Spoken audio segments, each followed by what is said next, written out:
बिस्मिल्लाहिर्रहमानिर्रहीम। अस्सलाम वालेकुम नाज़रीन, आप देख रहे हैं प्रोग्राम हक़ाइक़। मैं हूं आपके साथ फ़ाइज़ा शराज़ी।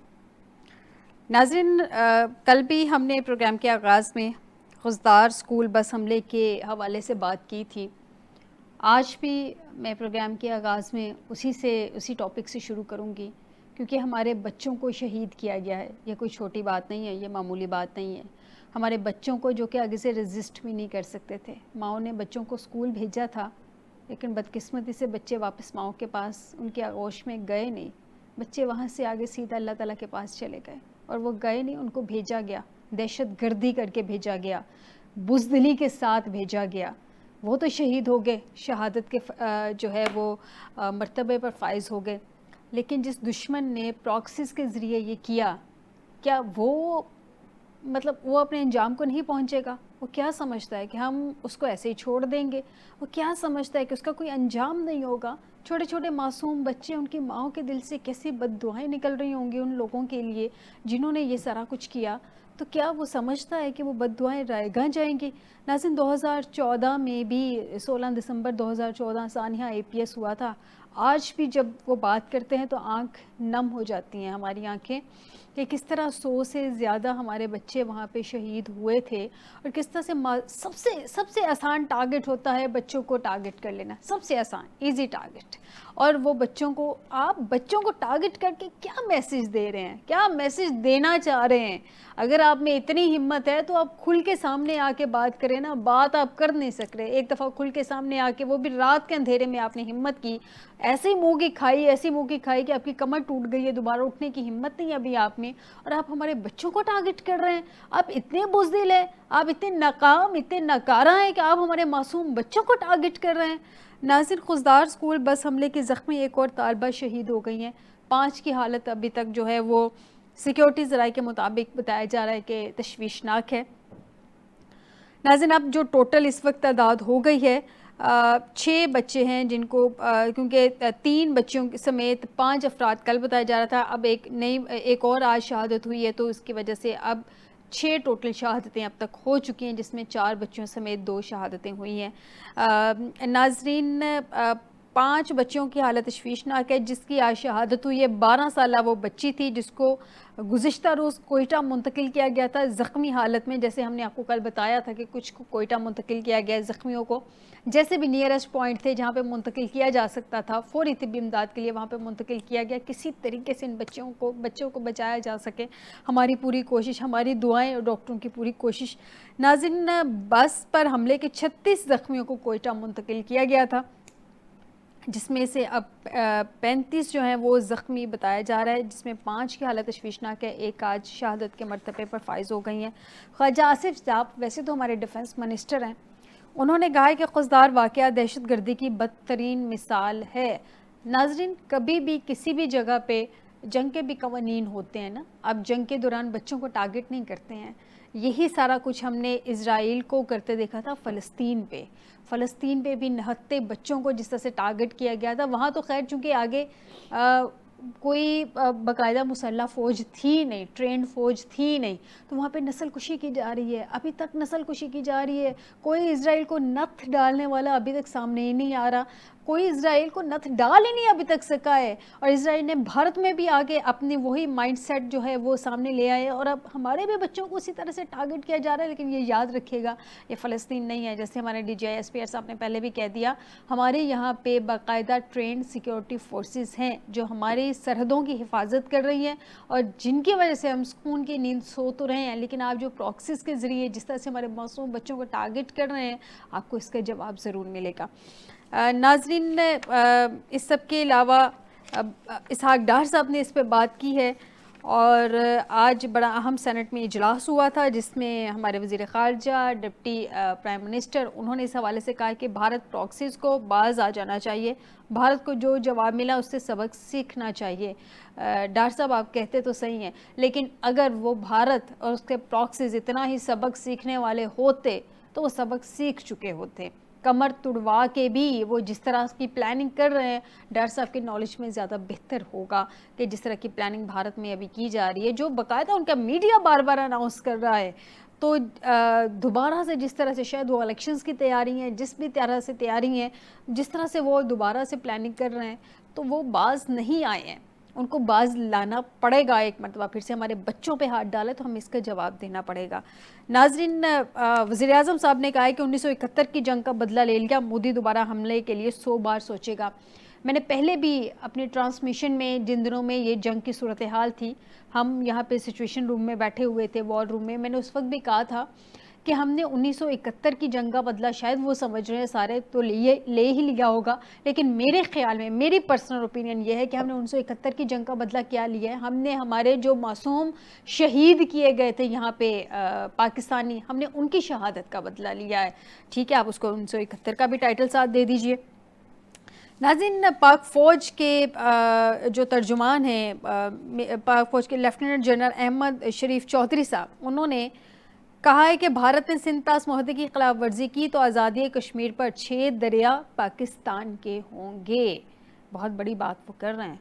और बार बार मैं एक दफ़ा याद करवा दूं कि नाजरीन, इस वक्त भारत जो है उसने जो हेल्ड एंड अवेंस की एक नई टर्म अनाउंस की थी और अभी तक उस पर कायम है।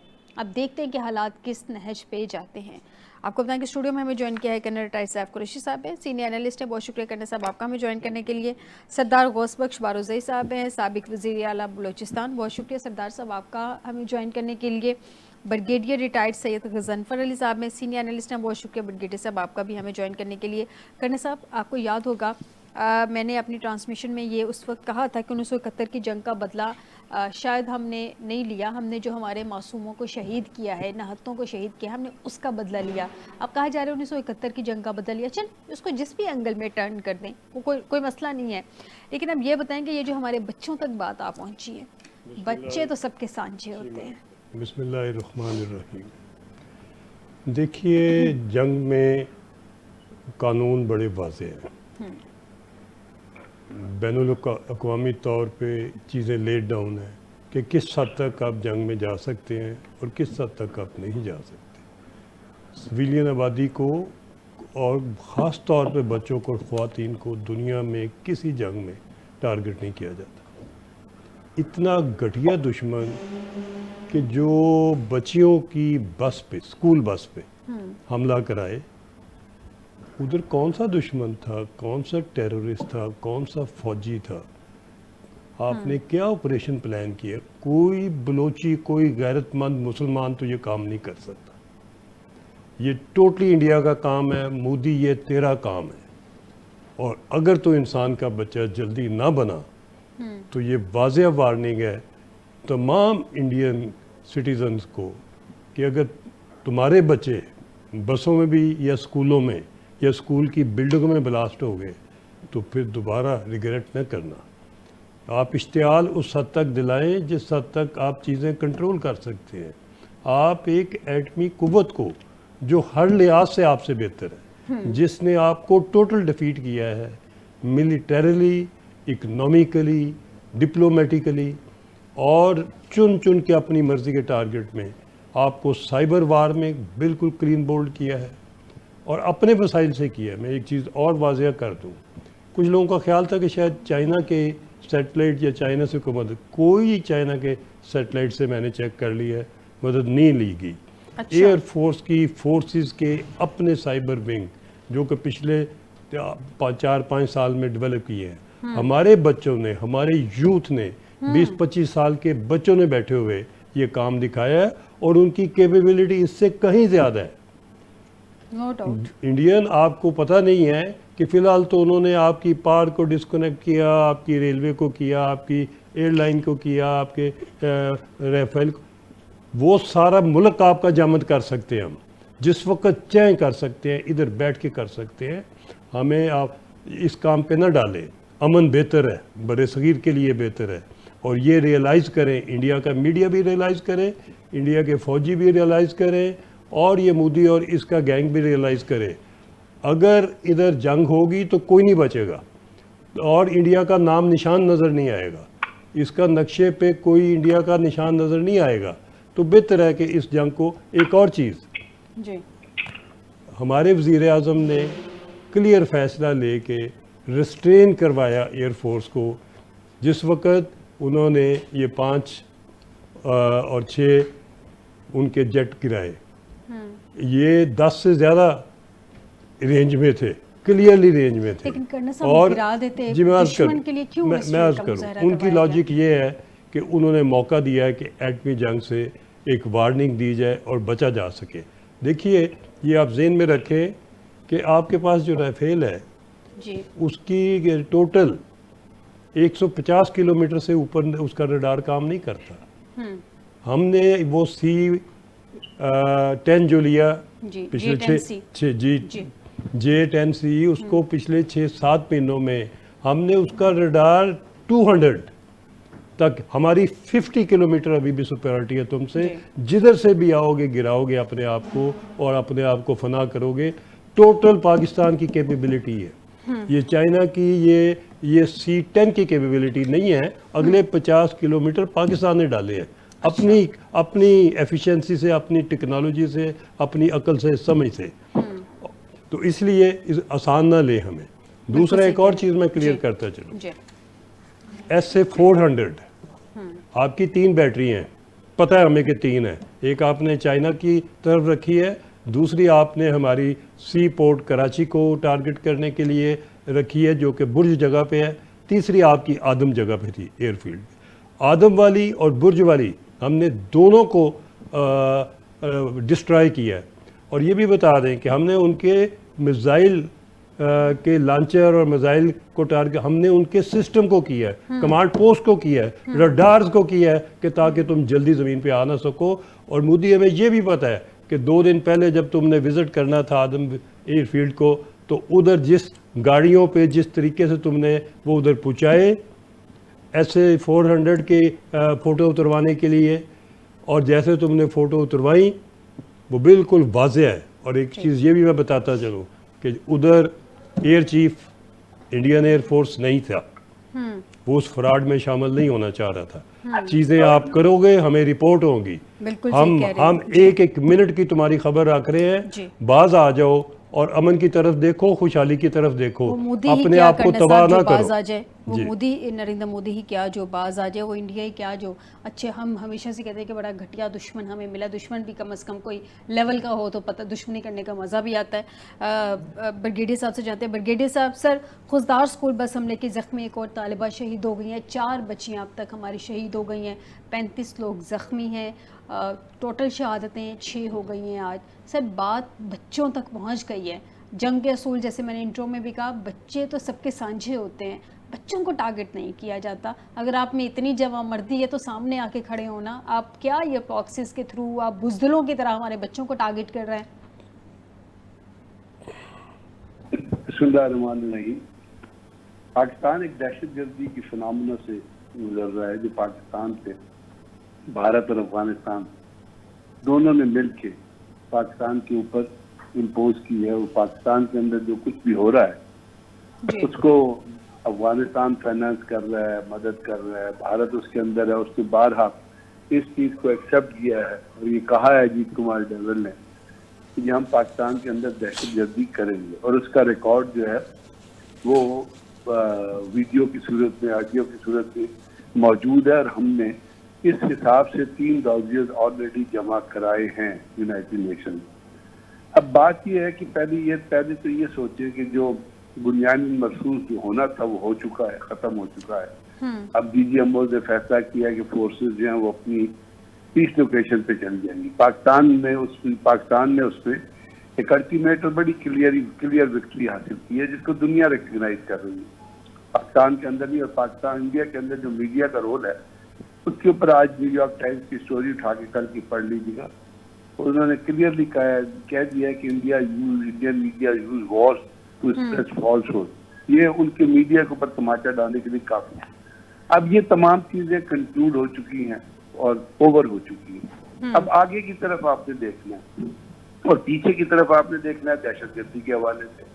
आज से पहले भी एक APS में वाकया हुआ था, 100 बच्चे, उसमें जितने भी बच्चे शहीद हुए थे बड़े मासूम फूल जैसे बच्चे थे। और उस वक्त जो लोग वहाँ पे इन बच्चों को शहीद कर रहे थे वो इन डायरेक्ट कांटेक्ट थे with the Indian agent handler and in the Indian cutouts, और वो कटआउट्स और एजेंट हैंडलर जो है वो इंडियन कॉन्सुलेट में बैठे हुए थे 2 जगह पे, और उसकी पाकिस्तान में तमाम की तमाम ऑडियो क्लिप जो हैं और जितनी रिकॉर्डिंग थी और उनकी मूवमेंट थी वो उसका एक डोजियर बना के और वो यूएनओ में भेजा था, और उसके बाद हमने पाकिस्तान के अंदर नेशनल एक्शन प्लान भी बनाया था। अब यहाँ एक सेकंड करेक्ट से सोचें कि उस वक्त तो ये वाकया हुआ था, तो ये दोबारा रिपीट क्यों हुआ खुददार में? ये कह देना कि ये कावर्डी एक्ट है, ये कह देना कि जी ये उन्होंने किया है, सामने नहीं आते, तो ये याद रखिएगा कि दहशतगर्द होते हैं वो इसी किस्म की इसी तरीका कार से वारदात करते हैं, वो कभी सामने नहीं आएंगे, वो सामने आके लड़ भी नहीं सकते, वो इसी क्योंकि उनका मकसद जो है वो उनके ऑब्जेक्टिव की तरफ देखे और उनके मकसद की तरफ देखे, वो इंडिया करा रहा हो या अफगानिस्तान करा रहा हो। थ्रेट को पहचानना और थ्रेट के हिसाब से जवाब देना और थ्रेट के हिसाब से पॉलिसी बनाना जो होता है वो होता है रियल इशू जो होता है। और जैसे अभी आप देखते हैं बुनियानुल मरसूल में हमने एक पॉलिसी बनाई, एक स्ट्रैटेजी बनाई, इसके ऊपर एक्ट किया, ट्राई सर्विस स्ट्रैटेजी थी, एयरफोर्स आर्मी एक लूप पे थे और उसके बाद नेवी जो है वो अपने अपने हिसाब से तैयार थी, तो हमें इतनी कामयाबी उसमें नसीब हुई इसलिए कि आपने एक स्ट्रैटेजी है वो टॉप लेवल पर मिलकर बनाई थी। अभी आप सोचिए कि क्यों ये चीजें रिपीट हो रही है। कोयटा के अंदर रेलवे स्टेशन पे 50 फौजी शहीद हुए थे, जाफर एक्सप्रेस का वाकया हुआ, KPK में पुलिस लाइन के अंदर 100 बंदे, ये कहना तो बहुत आसान है जुबान से, कह देना 100 का फिगर इस्तेमाल करना। अभी आप बच्चियों की बात कर रही हैं, इतनी जख्मी है, ये 35 में और भी अभी शहादतें होंगी, ये तो हम आहिस्ता आहिस्ता रिलीज करते हैं ना फिगर्स को, तो अभी और भी शहादतें होंगी। तो अब देखना यहाँ पे रुक के ये है जो हमारी हुकूमत की जिम्मेदारी है कि जी वो कौन सा, मुझे पता है कि बलूचिस्तान बहुत बड़ा सूबा है, बलूचिस्तान का बहुत बड़ा लैंडस्केप है, बलूचिस्तान का बहुत बड़ा लैंड मास है, हर जगह आप हर फुट के ऊपर हर चौकी के ऊपर आप बंदे नहीं बिठा सकते, वहाँ बहुत बड़ा इनएक्सेसिबल टेरेन है, वहाँ पे ऐसी चीजें हैं जो आपके कंट्रोल में नहीं, जो आपके रीच में नहीं, हर जगह। तो क्या इसका क्या मतलब, जब आप हर जगह फौजी नहीं बिठा सकते, FC के लोग नहीं बिठा सकते, सिक्योरिटी से फिजिकली उसको कवर नहीं कर सकते, तो यहाँ पे सोचने की बात है कि हमारा कहाँ पे वो लैक आ रहा है जिसकी वजह से वाकयात रिपीट हो रहे हैं। क्या हमारी इंटेलिजेंस इफेक्टिव है, क्या हम सर्वेलेंस जो है उसको इस्तेमाल कर रहे हैं? अगर हम जियो सैटेलाइट इस्तेमाल कर सकते हैं दुश्मन की मूवमेंट को जानने के लिए, तो ये जो इस किस्म के लोग हैं जो मूव कर रहे होते हैं, और साफ जाहिर है वो मूव करते हैं बलोची बन के, लेकिन वो बलोची है नहीं, वो सारे इंडियन एजेंट हैं जो एक तो हमने दहशतगर्दी का सेंटर तबाह किया ना रजौरी में, यहाँ पे इसी किस्म के लोग ट्रेंड होते थे। अब हमें पता है, हमारी एजेंसीज को पता है कि इस किस्म के सेंटर गुजरात में भी मौजूद है, इस किस्म के सेंटर जो पाकिस्तान के और बॉर्डर के साथ भी मौजूद है।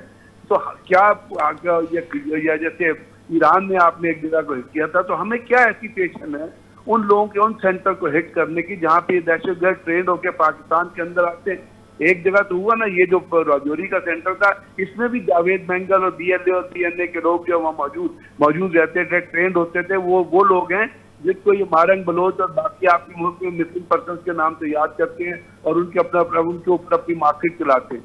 अब मारंग बलोच को रिंग करके पूछे ना कि तुम्हारा ये रिलीजन है, तुम्हारी माँ ने तुम्हें ये सिखाया था कि बच्चों को मारो, तुम्हारे घर वालों ने ये तालीम दी, तुम इस बात के लिए बलूचियों को मरवा रहे हो।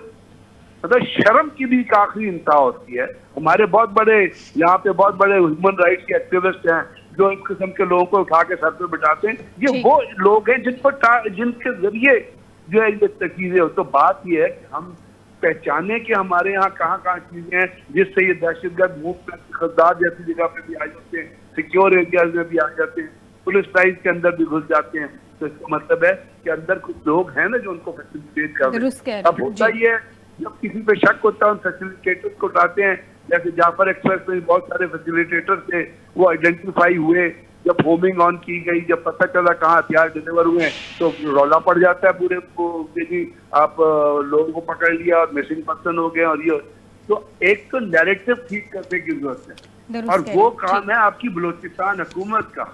ये जो कुछ हो रहा है इसका मतलब है कि बलूचिस्तान हुकूमत से जो परफॉर्म करना चाहिए डाउन टू दी लोग जाके, डाउन टू दी मैसेज जाके वो नैरेटिव जो दहशतगर्द जनरेट करें उसके काउंटर नैरेटिव पे जाके वो नहीं हो रहा, वो नहीं हो रहा। ब्रिगेडियर साहब, हम मोदी को तो बहुत कुछ कहते हैं, इंडिया तो करेगा ये, बिल्कुल अगर हम दुरुस्त ये कह रहे हैं समझते इंडिया ब्रिगेडियर साहब, पाकिस्तान को बिल्कुल दुरुस्त कह रहे अच्छा हैं, काम करेगा तो वो नहीं करेगा। बिल्कुल तो दुरुस्त कह रहे दूसरी हैं। बात ये है कि जब ये चीजें हो रही हैं तो ये तो तमाम चीजें यार यूएनओ प्रोटोकॉल के खिलाफ है, आईसीसी स्टेचर के खिलाफ है, जेनीवा प्रोटोकॉल के खिलाफ है। आपको पता है सिविलियंस को टारगेट करना आईसीसी स्टेचर आर्टिकल 8 के तहत क्रिमिनलाइज किया गया है and it is counted as a war crime. तो हम क्यों नहीं इंडिया के खिलाफ वॉर क्राइम का मुकदमा देकर दुनिया में जाते? मतलब बिल्कुल कुछ सही तो कह रहे हैं करना पड़ेगा सर। ना। अब इसका जवाब सरदार साहब से ले लेते हैं क्योंकि वो माजी में बलूचिस्तान की गवर्नमेंट संभाल चुके हैं। सरदार साहब से जानते हैं। सरदार साहब, एक तो बलूचिस्तान की गवर्नमेंट पे सवाल उठ रहा है। पिछले दिनों सीएम बलूचिस्तान की एक स्टेटमेंट थी, वो कह रहे थे कि हमारा काम जो है वो दहशत गर्दों को ख़त्म करना सिक्योरिटी इदारों का काम है, वो खुद ही ख़त्म कर लेंगे, दहशत गर्दों से निमट लेंगे। हमारा काम जो है वो हमने एक बयानियाँ बनाना है। मतलब एक ऐसा सूबा जहाँ पे शायद अब शाम होते निकल नहीं सकते हैं, शायद हमारे वहाँ के सीएम साहब भी खुद नहीं निकल सकते हों बहुत ज़्यादा सिक्योरिटी के बगैर, वो कह रहे हैं उस सूबे में बैठ के उस सूबे को लीड कर रहे हैं। और वो उनकी पिछले दिनों की ये स्टेटमेंट थी और उनके सूबे में जाफर एक्सप्रेस जैसा वाक़या हो जाता है। अब ये बच्चों की बस पे ब्लास्ट हो जाता है और सर अब सीएम कह रहे हैं कि हम छोड़ेंगे नहीं। कहाँ पे लैक आ रहा है सर, कहाँ पे कमियां हैं? आप उस सूबे में लीड कर चुके हैं गवर्नमेंट को, कुछ इससे गाइड करें ज़रा, आप उधर ही हैं अभी। मैं आपसे अर्ज करूं बीवी, आपकी बड़ी मेहरबानी, आपने मुझे लाइन पे लिया। मैं सब कुछ जानता हूं। मैं जब छोटा था बी में कॉन्फ्रेंस लीडरों को जानता था, वो बड़े थे, सरदार नवाब थे जी। उसके बाद फिर पहली असेंबली आती है 70 के इलेक्शंस के नतीजे में, तो 72 में बैठती है। चीफ मिनिस्टर बलूचिस्तान का बलोच बनता है जी, गवर्नर बलोच होता है, स्पीकर मेरे वालिद थे, हम पश्तून हैं जी, पर हम सन्स ऑफ सॉयल हैं। उसके बाद से ये सिलसिला मुसलसल चल रहा है जी। मामला सियासी था, सियासी को कौम परस्तों ने और दूसरों ने थोड़ा सा दूसरी तरफ टिल्ट दे दिया। अगर सियासतदान सही तरीके से, सियासी पार्टियों में विल होती, कोई विजन होता, क्योंकि सियासी पार्टियों की विल और विजन की वजह से ही काम चलते हैं जी। मैं आपसे अर्ज करूं कि अब मैं आपसे क्या बताऊं आपको जी, तो यहाँ पे विल किसी की कोई नहीं है। पीपल्स पार्टी हुकूमत में आई थी तो भुट्टो साहब में इतनी विल थी कि उन्होंने मेरे वालिद को पश्तून होने के बावजूद चीफ मिनिस्टर बनाया बलूचिस्तान का, जबकि आप लोग भी बलूचिस्तान को सिर्फ बलोच समझते हैं। बलूचिस्तान में बलोच भी हैं, पश्तून भी हैं, और हम खानफ कलात के साथ हमारे रिश्तेदार भी हैं, वो हमारी उनके साथ जंगें हुई हैं बलूचिस्तान में हमेशा। तो हमारा भी एक बहुत बड़ा रोल है। तो पार्टी, पीपल्स पार्टी और भुट्टो साहब का विजन था, उन्होंने मेरे वालिद को चीफ मिनिस्टर बनाया। मैं आपको कहता हूं कि आप लोग जाके देख लीजिए कि मेरे वालिद ने क्या परफॉर्म किया, बाकी इन लोगों ने क्या किया। कॉन्फ्रेंस चीफ मिनिस्टर आए, गवर्नर आए, सब कुछ। सियासत खराब हो चुकी है, सियासी पार्टियां कुछ नहीं कर रही। बड़े मज़े होते हैं कुर्सी में बैठने के। अगर कुर्सी पे बैठते हैं तो फिर आप कुछ ना कुछ पे भी करें अवाम को, जिसकी वजह से आपको हर चीज़ मिली हुई है जी। अब हम बोलते हैं हमारा हाउस इन ऑर्डर नहीं है जी। हमने स्ट्रीट को जो है ना इम्प्रेस करना शुरू कर दिया कि बाकी बराबर के लोग हमारी ये करें वो करें। बहुत कुछ था। जंग हुई, इंडिया ने इसलिए हिम्मत की कि उनको पता था कि यहाँ पे पॉलिटिकल बड़ी डिस्पैरिटी भी है और आपस में लगे हुए हैं पॉलिटिकल पार्टीज का सिलसिला, वो देख रहे, तभी उसने जंग की।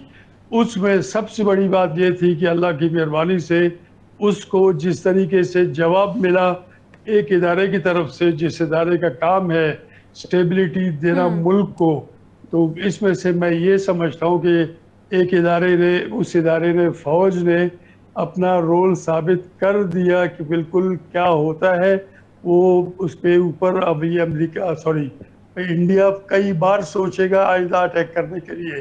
ड्रोन्स उसको सस्ते मिल गए हैं, आम पे लगा के आ जाता है और पबजी की गेम खेलता रहा पाकिस्तान के साथ। लेकिन जब फैक्चुअली उस पर ऑपरेशन हुआ तो फिर उसको पता चला, फिर वो मेहनतें कर रहा था पीछे से कि भाई तुम लोग बोलो कि खत्ते का अमन अच्छा है तो फलाना अच्छा नहीं। हमारी पॉलिटिक्स गंदी थी। बीबी मैं आपको बताऊं, जी ये वक्त था जब जब हमारे वो कहते हैं क्या कहते हैं, नायब फिर वजीर आजम, तो पता नहीं क्या क्या, वो वजीर खारजा, और वो हमने 71 का बदला लिया। क्या बदला लिया है? फौज आपकी लड़ी है, आप में हिम्मत होती, पॉलिटिकल हिम्मत होती आप में, तो आप घुस जाते जम्मू कश्मीर में। 71 में जो उन्होंने बांग्लादेश काट दिया हमसे, तो आप जम्मू कश्मीर छीन लेते। मौका बेहतरीन था। पॉलिटिशियंस हैव फेल्ड जी। प्राइम मिनिस्टर आपका पता नहीं कुछ कहता है, ये साहब जो हैं वजीर खारजा भी हैं और ये भी हैं वो भी हैं। मैं समझता हूँ बतौर पाकिस्तानी और एक बलूचिस्तानी, और मैं ट्रैवल आदमी हूँ, मैं जानता हूँ जंगें कैसे की जाती है। तो अगर वो अपना बदला लेना चाहते थे तो ये स्कोर पूरा करने का बेहतरीन टाइम था। अब दोबारा ये हमला नहीं कर सकेंगे जब तक कि इंडिया ना करे। वरना मैं समझता हूँ मेरा खून तब ठंडा होता है, 71 का बदला तब होता जब आज हम कश्मीर, जम्मू कश्मीर को भी आज़ाद करवा लेते, फिर उसके बाद यूएनओ में जाएं, जो कुछ करें। मैं समझता हूँ कि पॉलिटिकल नैरेटिव हमारी हुकूमत का बिल्कुल गलत है। फौज ने जो काम किया ये मैं एक्सपेक्ट नहीं कर रहा था, तो अब पता चला कि वो अपना काम जानती है। इंटरनली हमारा घर ऑर्डर में नहीं है। हमने स्ट्रीट्स को जो है ना बहुत ज्यादा इम्प्रेस कर दिया। अब खुदा के लिए पॉलिटिकल पार्टीज ये सोच लगाए कि करना क्या है। वो मोदी बकवास करता है हमेशा, और सब हिंदू इसी तरह समझते हैं। उन्होंने यहाँ पे जिस तरीके से अंधी मचाई हुई है, यहाँ पे मैं समझता हूँ कि मेरे कौम कबाइल के लोग हैं, जी काश ये समझते कि ये बच्चे जो मारे गए हैं ये बिल्कुल कल सही के कह रहे हैं। इंजीनियर्स उसमें जी होते, डॉक्टर्स होते, पायलट्स होते, बलूचिस्तान को वैल्यू ऐड कर सकते थे। जी हम सब कुछ कर सकते हैं, लेकिन ये है कि पॉलिटिकल विल भी नहीं है, और पॉलिटिकल लीडर्स का दिमाग बिल्कुल बंद है। वो अपने अंदर मगन है अपनी सोच के लिए ठीक कि मैं ताकत अपनी कितनी बढ़ाऊं, कैसे बढ़ाऊं, कोई ना ठीक कोई मीन्स मुझे मिले। और मैं इसकी बिल्कुल कंडेम करता हूं, कभी भी नहीं। इट वॉज अ टाइम, अगर मैं होता, आप यकीन कीजिए, अल्लाह गवाह है, कि मैं कहता कि जनाब घुस जाओ, जम्मू कश्मीर को आज़ाद कर दो, फिर उसके बाद देखी जाएगी यूएनओ में भी जाओ, इधर भी जाओ, उधर भी जाओ। ये ठीक मौका ज़ाया कर दिया है इस गवर्नमेंट ने। कश्मीरी वजीर आज़म है, मियाँ साहिबान कश्मीरी कहलाते हैं। मुझे याद आता है कि अकबर खान मुफ्ती नवाब साहब, उन्होंने कहा था कि अभी कश्मीरी वजीर आज़म है, पाकिस्तान का मियाँ साहब वजीर आज़म थे। अब भी अगर कश्मीर आज़ाद नहीं हुआ तो फिर कभी नहीं होगा। जी और बिल्कुल ठीक मुझे है, भी यही बिल्कुल सर, अफसोस हो रहा है, बिल्कुल मुझे भी दुरुस्त कह अफसोस रहे हैं। हो रहा मुझे है। एक ब्रेक की तरफ जाना है सरदार साहब, माज़रत चाहती हूँ मुझे आपको इंटरप्ट करने के लिए। नाज़रीन, ब्रेक पे जाने से पहले आपको बता दूं कि आर्मी चीफ को वेटरन ऑफ फील्ड मार्शल से नवाज दिया गया है, और ऐवान सदर में ये तकरीब जारी है। और ये इस मौके पर सदर मुमलिकत वज़ीर आज़म ने आसिम मुनीर साहब को ये नवाजा है। और आज वज़ीर आज़म शहबाज शरीफ साहब का कहना है कि एक तारीख़ी और काबिल फ़ख्र दिन है, हम अपने हीरो की खदमात के मोतरफ़ हैं। और ये मैं आपको बता दूँ, चूँकि ये पाक इंडिया कॉन्फ्लिक्ट के मामले पे, चूँकि उन्होंने बहुत अच्छी पेशा वराना महारत का मुजाहरा किया, और जिस तरह से पाकिस्तान ने ये बैटल जीती, उसके उनकी काबिलियत के मोतरफ़ होते हुए, एतराफ़ करते हुए ये उनको ये नवाजा गया है। और नाज़रीन, कशीदा सूरत हाल में फील्ड मार्शल आसिम मुनीर का जज्बा अज़्म मिसाली था, ये कहना प्राइम मिनिस्टर साहब का। मज़ीद इस हवाले से डिस्कशन करेंगे, लेकिन एक छोटे से ब्रेक के बाद।